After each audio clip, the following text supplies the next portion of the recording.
Hi, everybody. So we're going to continue reading with Chapter 13 of Rules, which starts on page 124 if you're following along that way. Chapter 13 is called Sometimes People Don't Answer Because They Didn't Hear You. Other times it's because they don't want to hear you. Though my legs are tired, I run faster up my driveway, trying to put every feeling into words for Jason's cards. Fierce, hard, my sneakers slap the tar, swift, brisk. I take off across the lawn, squishy, springy. But as I round the far corner of the house, my feet slow to a walk. Dad is kneeling in our garden, his back to me.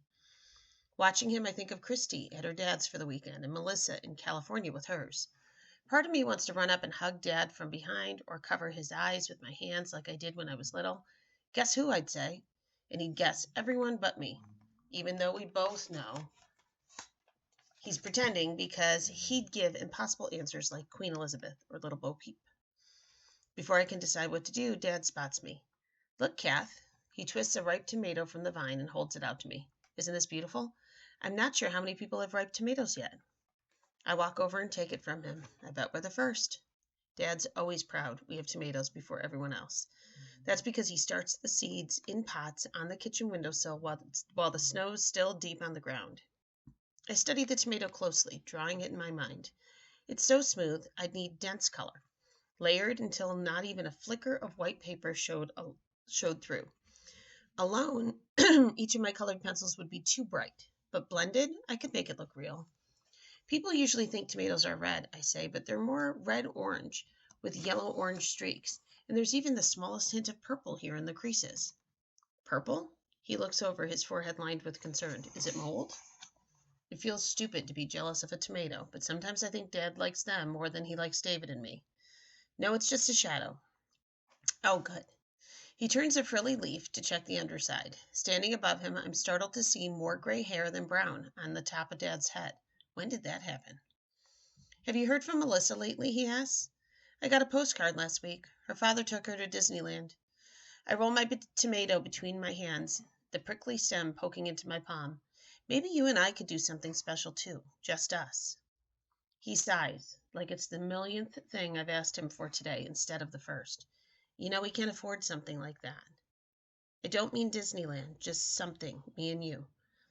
Dad smiles, but it's a worn-out smile that doesn't light his eyes. I'm sorry, honey. I've been dealing with doctors and customers and staff all week.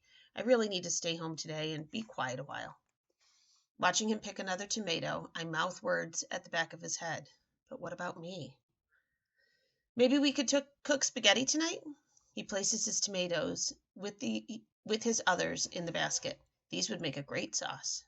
Before I can answer, Mom yells, "It's 3:00. Dad frowns at his watch. I'd really like to finish up here first, he calls to her. I'm almost done. In the kitchen doorway, Mom crosses her arms over her stomach. David has his shoes on already, and I have paperwork to do for my meeting on Monday. I'll be there in a minute, Dad shouts.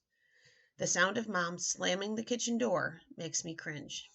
I'm torn between wanting to yell at him for choosing tomatoes over Mom and wanting to cry that he's choosing David over me.